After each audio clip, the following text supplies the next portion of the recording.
Halo semuanya, kembali lagi dengan aku Viola di podcast Zolik yang kreatif, inovatif, dan inspiratif.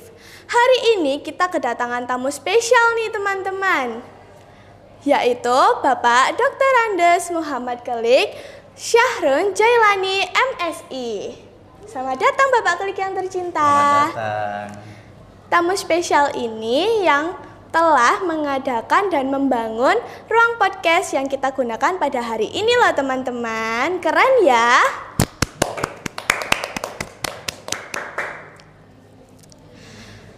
Hari ini kita akan membahas topik yang menarik dan inspiratif nih.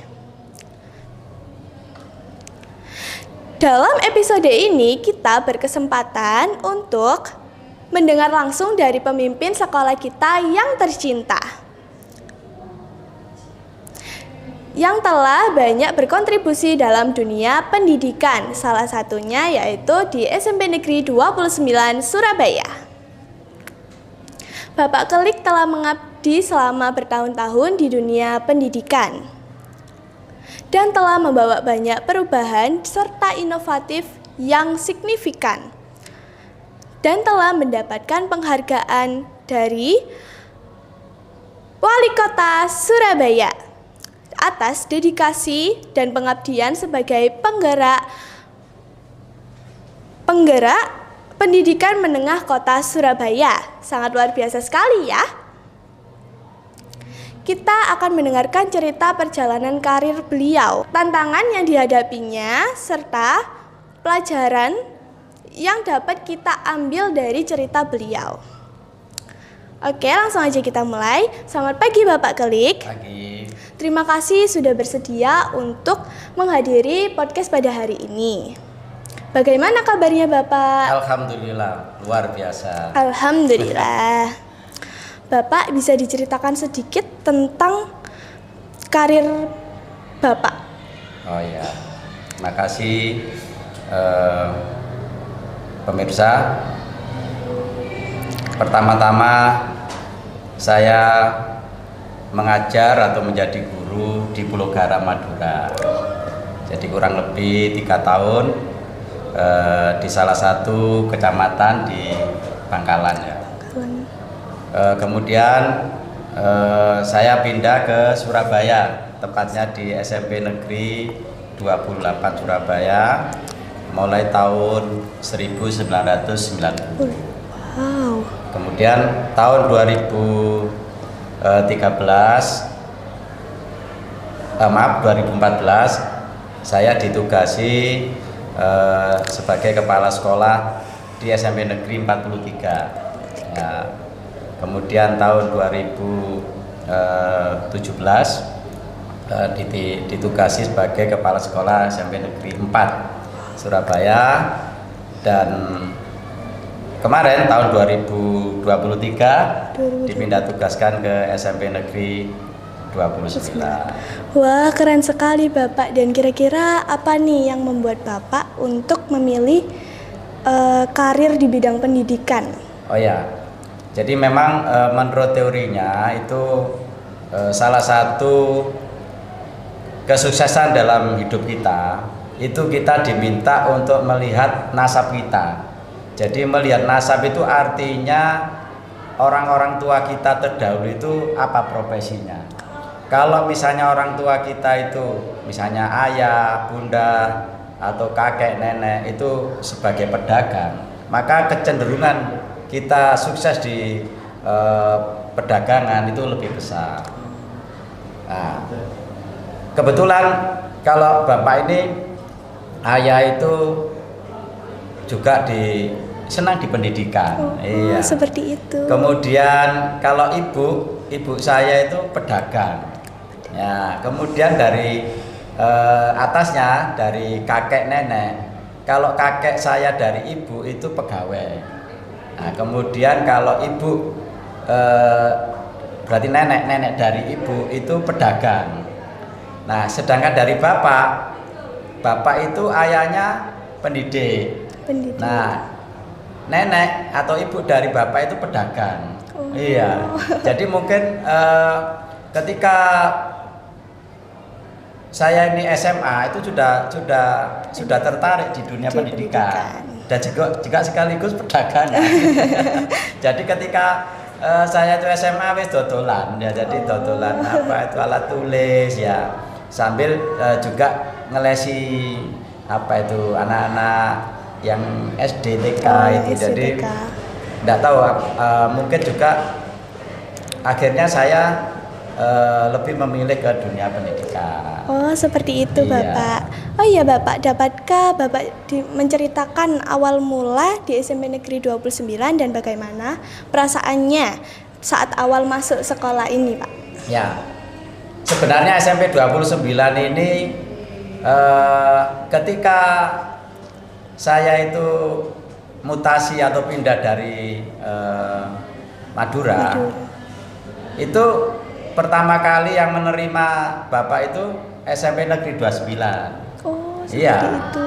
Tetapi karena tidak tahu saya sebabnya apa, sehingga nama saya ini apa istilahnya itu dicoret. Oh, dicoret. Pak, ini nggak jadi di 29 ini, Bapak nyari SMP lain. Maka ketemulah SMP 28. Nah, setelah dari 28 kemudian diangkat kepala sekolah 43, kemudian diangkat kepala sekolah SMP Negeri 4. Loh, kok terakhir di masa Purna ditempatkan di 29. Ya, jadi nggak jadi pertama tapi jadi yang terakhir. Oh, iya.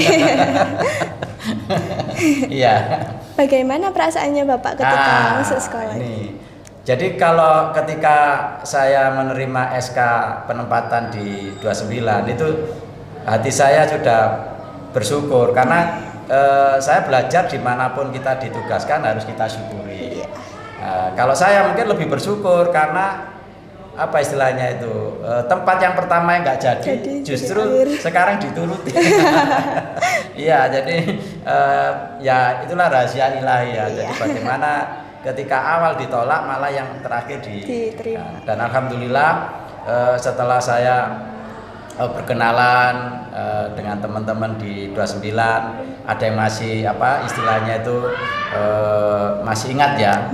Seperti ada di sini tuh namanya sedulur Songolikur. Nah, di antara sedulur Songolikur itu saya masih banyak yang kenal gitu loh, karena ya yang senior-senior yang dapurna itu. Kemudian juga ketemu dengan teman-teman baru di sini yang luar biasa. Apalagi 29 ini termasuk pelopor sekolah pendidikan yang istimewa. Jadi ya alhamdulillah aja kita syukuri gitu ya. Iya. Oh iya Bapak, apa tantangan terbesar yang Bapak hadapi selama menjadi kepala sekolah di SMP Negeri 29 Surabaya? Ya. Menurut saya sih tantangan yang yang saya hadapi, dan ini mungkin juga dihadapi oleh sekolah-sekolah lain, yaitu bagaimana kita bisa mensukseskan program-program pendidikan yang terutama di 3 bidang. Jadi bidang yang pertama itu bidang religius. Ya. Bagaimana anak-anak punya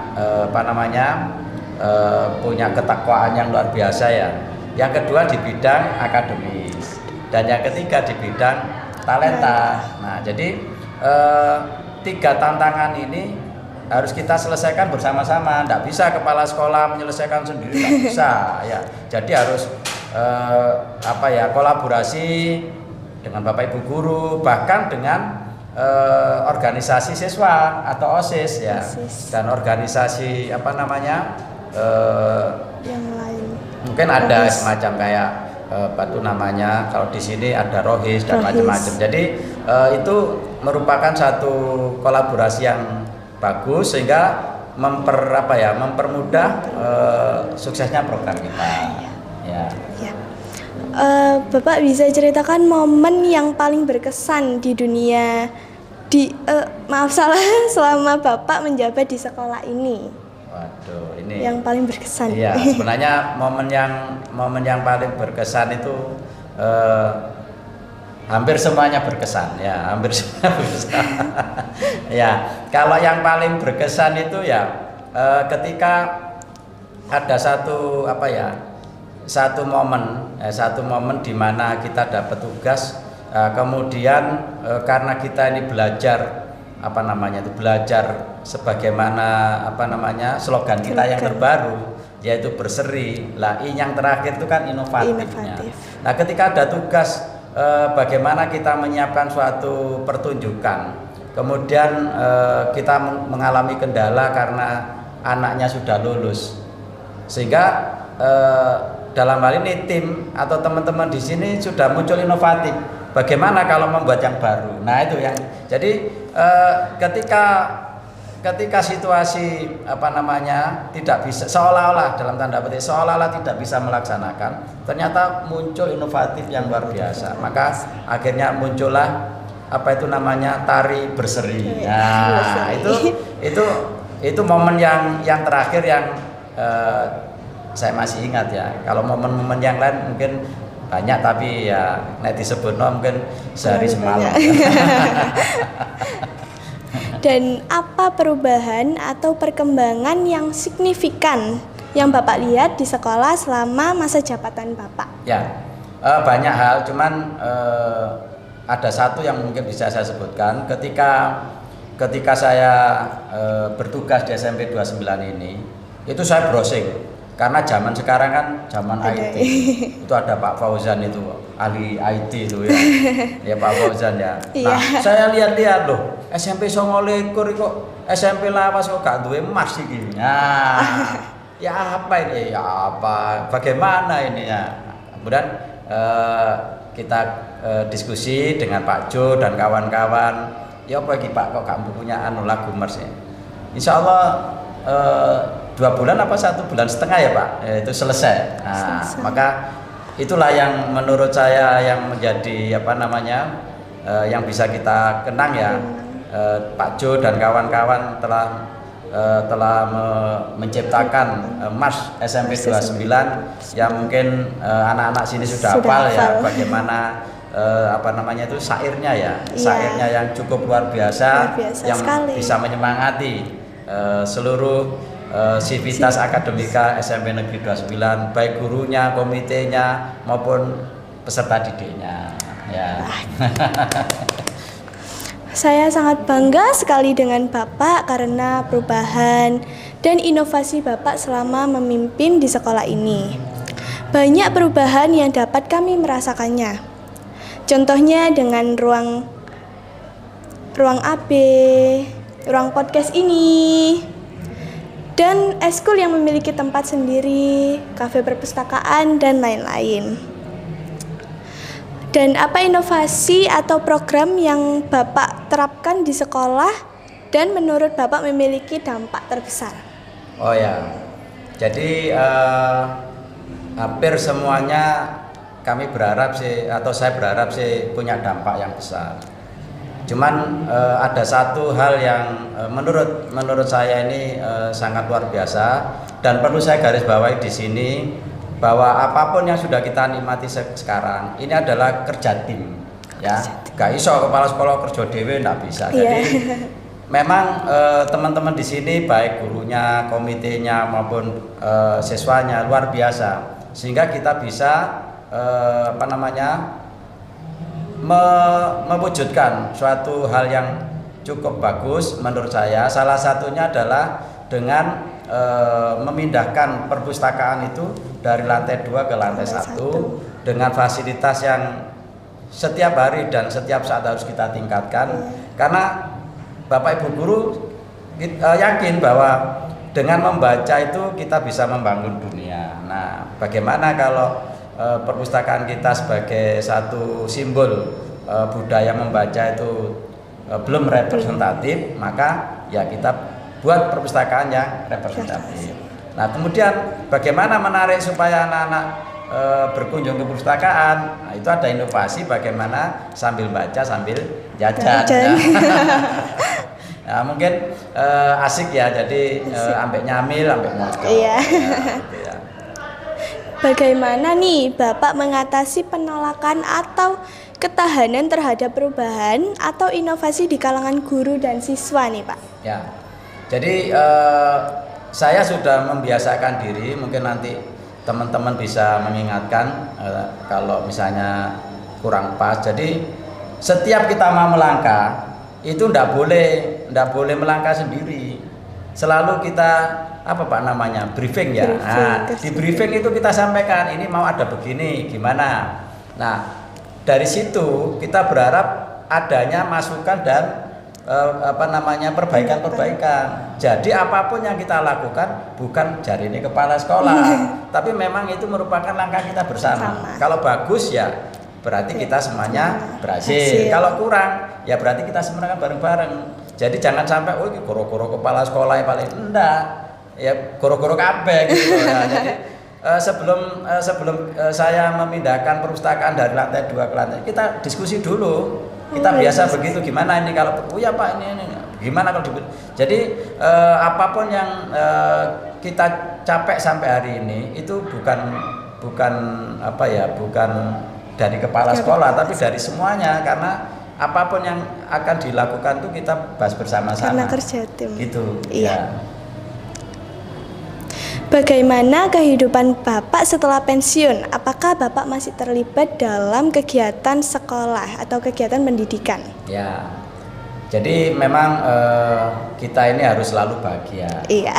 Ya, jadi ketika kita lagi berdinas atau bertugas maupun di masa purna.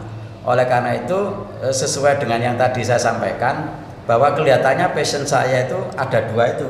Iya. Kalau dari atas dari ayah, ibu, kakek, nenek itu di 2 hal itu. Jadi pendidikan dan perdagangan. Jadi kelihatannya insya Allah di masa purna ini saya tidak bisa lepas dari 2 hal itu. Mungkin kalau ke pendidikan secara formal mungkin tidak bisa ya, tapi mungkin nanti dari aspek yang lain mungkin masih bisa. Termasuk dunia perdagangan. Jadi ya gulaan camilan, gulaan buah ya seperti itu. Jadi untuk mengisi ini hari-hari purna ini selain ibadah ya, selain ibadah. Ya, Pak. Dan apa kegiatan atau hobi baru Bapak setelah pensiun? Oh ya.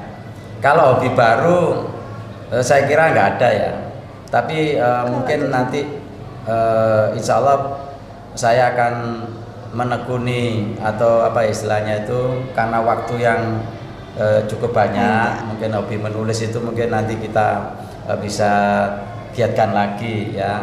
Jadi selain selain membaca ya kita menulis.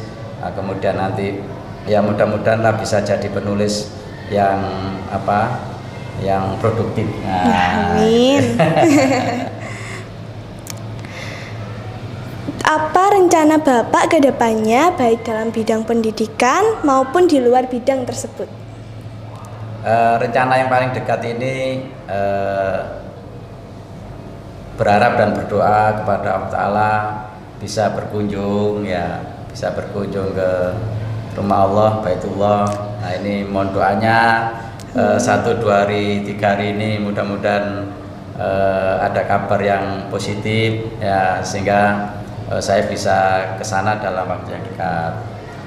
Kemudian untuk berikutnya program-program atau kegiatan-kegiatan yang lain ya nanti kita lihat aja. Ya. Setelah sekian lama berkecimpung di dunia pendidikan, apa refleksi Bapak terhadap perjalanan karir ini, Pak? Ya. Jadi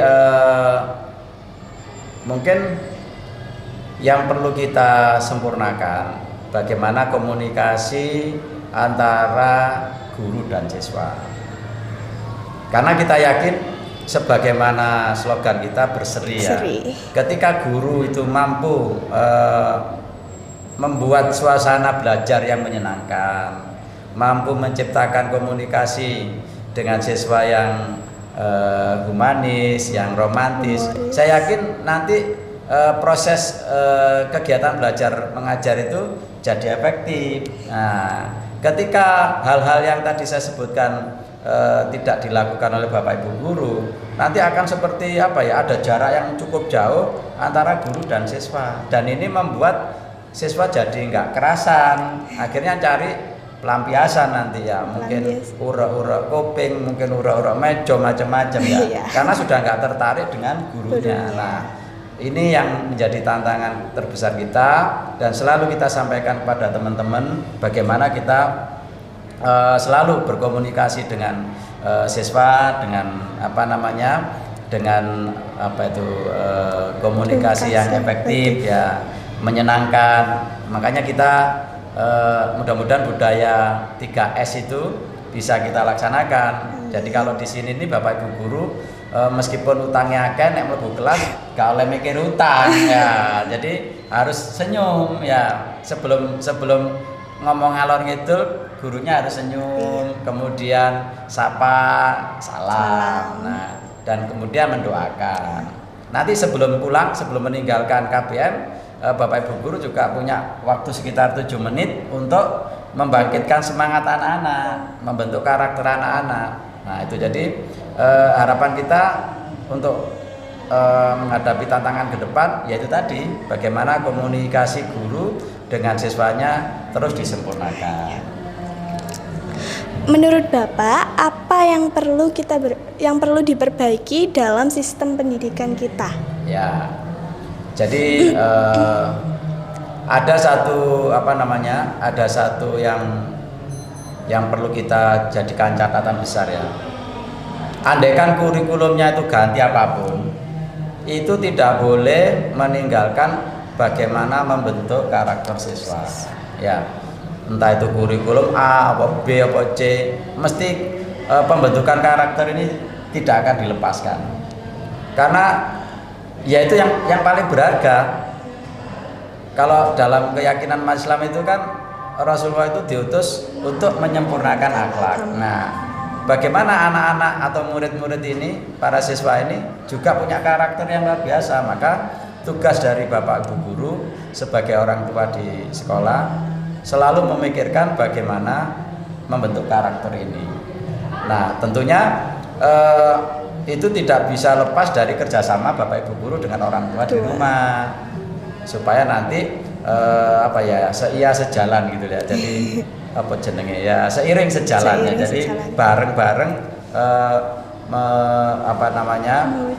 mendidik putra-putrinya di rumah dan di sekolah dalam hal pembentukan karakter ini. Begitu, Mbak.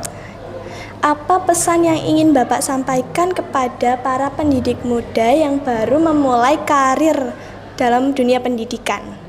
Ya, pesan saya kepada para pendidik muda yang baru terjun di dunia pendidikan, hendaklah tetap berkomunikasi yang bagus dengan Bapak Ibu guru yang sudah lama bertugas, agar komunikasi antara yang muda dan yang tua ini mesra. Nah, kalau enggak nanti yang muda jalan sendiri, yang tua jalan sendiri. Nah, itu yang pertama.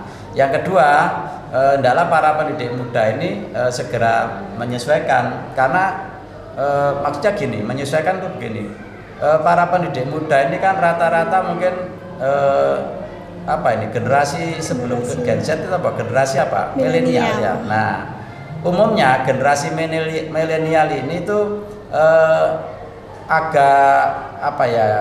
secara mungkin tata krama ya barangkali ya, itu mungkin nanti unggah-ungguh kalau bahasa Jawanya, segera beradaptasi bagaimana unggah-ungguhnya sebagai seorang guru. Ya, ketika kalau masa saya dulu sih, masa zaman kuliah itu berbeda. Kalau dulu itu Mbak, nek guru itu sepatunya kudu muni tok. Oh, itu dulu ya, sepatunya kudu muni. Makanya nggak boleh pakai sepatu cat, itu nggak boleh dulu, harus sepatu pantopel ya. Iya, itu. Nah, tapi eranya sekarang kan udah berubah. Iya, jadi guru sepatunya nggak harus muni ya. Tapi bukan muninya itu, tapi bagaimana unggah-ungguhnya guru harus tetap ditingkatkan. Misalnya cara bergaul dengan guru yang lebih sepuh, bagaimana bergaul dengan muridnya, bagaimana bergaul dengan sesama temannya. Nah, itu harus segera menyesuaikan. Kalau enggak nanti para guru muda ini nanti bisa dapat julukan nggak punya totok kromo. Nah itu kan bahaya itu. Jadi ini nggak bahaya tak. Ya jadi nanti nggak serasi antara guru yang sudah senior dengan yang masih muda. Jadi harus belajar. Misalnya ada guru muda, Bu, ini kalau dengan anak gimana, Bu? Gini. Nah, gini. Tadi diberi masukan gitu ya, supaya nanti apalagi ada guru-guru muda ini mungkin nggak pernah di sekolah. Iya. Itu Papa Uzan itu ya nggak pernah di sekolah itu. Jadi langsung lulus PPG. Nah, berapa? 4 semester ya? 2 semester. Ya, 2 semester lulus PPG, dapat sertifikat langsung jadi guru. Nah, jadi dalam hal ini contohnya Papa Ojan harus segera beradaptasi ya dengan murid, dengan temannya dan para bapak yang senior gitu ya.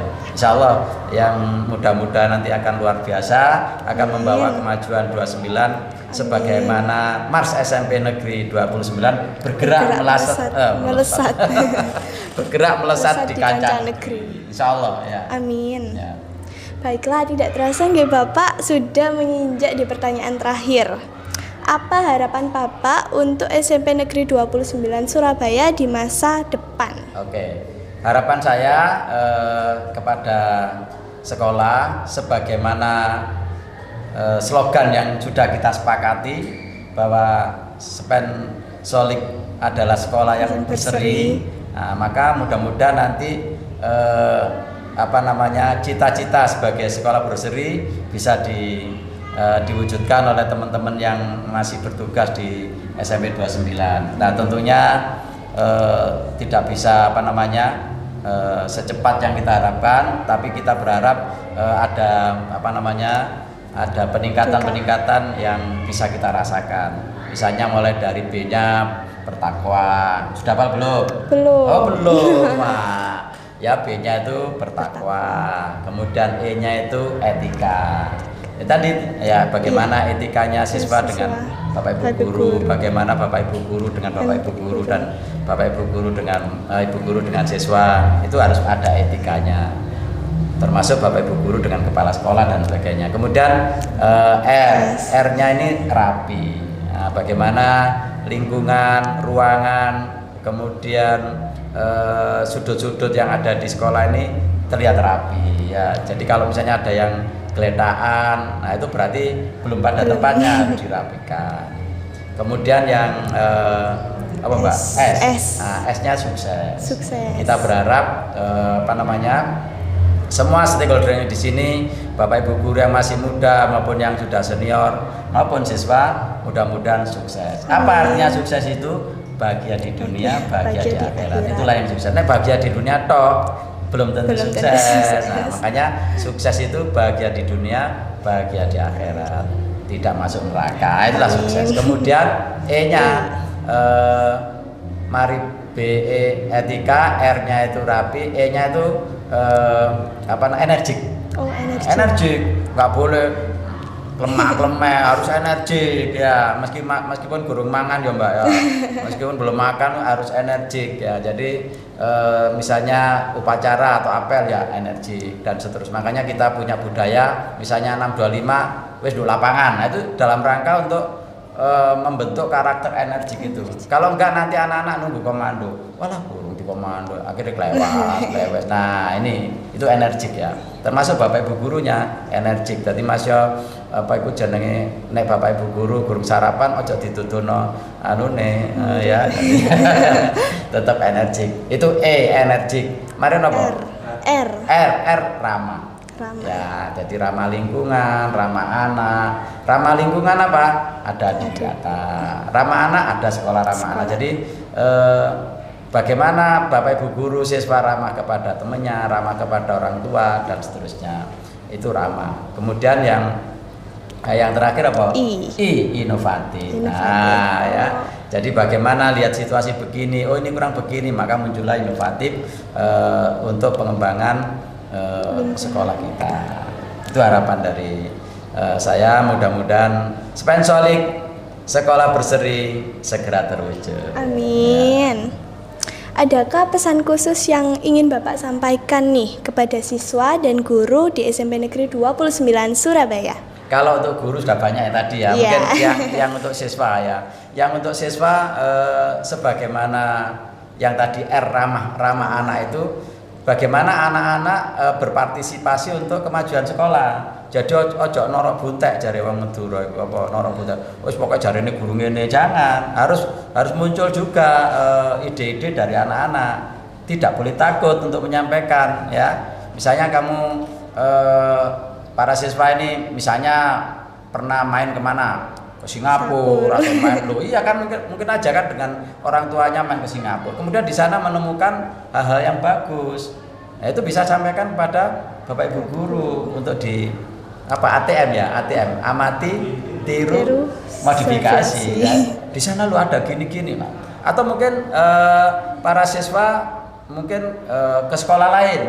Nah, ternyata di sana ada yang bagus, bisa disampaikan. Nah, jadi partisipasi siswa ini juga merupakan bagian dari sekolah ramah anak. Jadi anak-anak nggak boleh wis apa jari Pak Jo, wis apa jari Pak Fauzan, apa jari Pak Wahyu atau jari Burara ya. Nah, ojo. Jadi anak-anak mungkin dari browsing apa biasanya anak-anak kan ini genset ya gitu. Iya. Nah, genset itu kan seneng. Nah, itu ada yang bagus-bagus, jangan dipendam, disampaikan kepada Bapak Ibu guru.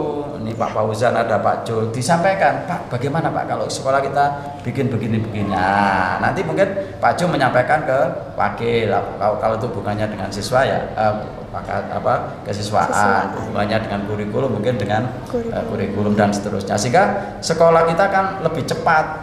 Bahkan nanti saya sarankan juga lewat podcast ini mungkin nanti dari boleh dari humas boleh atau dari anak-anak OSIS mungkin nanti bisa membuat semacam survei ya.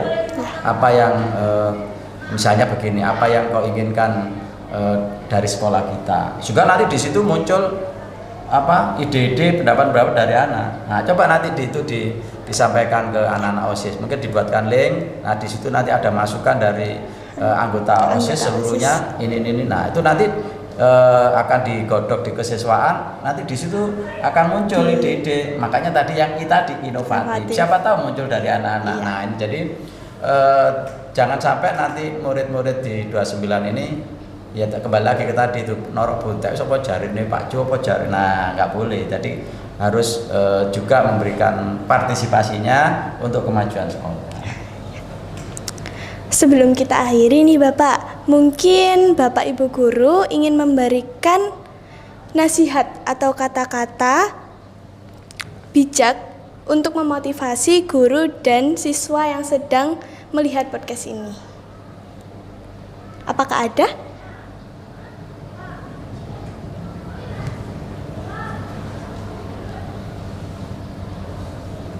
Oke, berarti tidak ada ya. Oke, terima kasih banyak Bapak Kelik sudah meluangkan waktu untuk hadir di podcast pada hari ini. Oke, sepertinya segitu saja teman-teman. Saya akhiri. Terima kasih. Selamat menonton. Sampai jumpa di podcast selanjutnya. Dadah.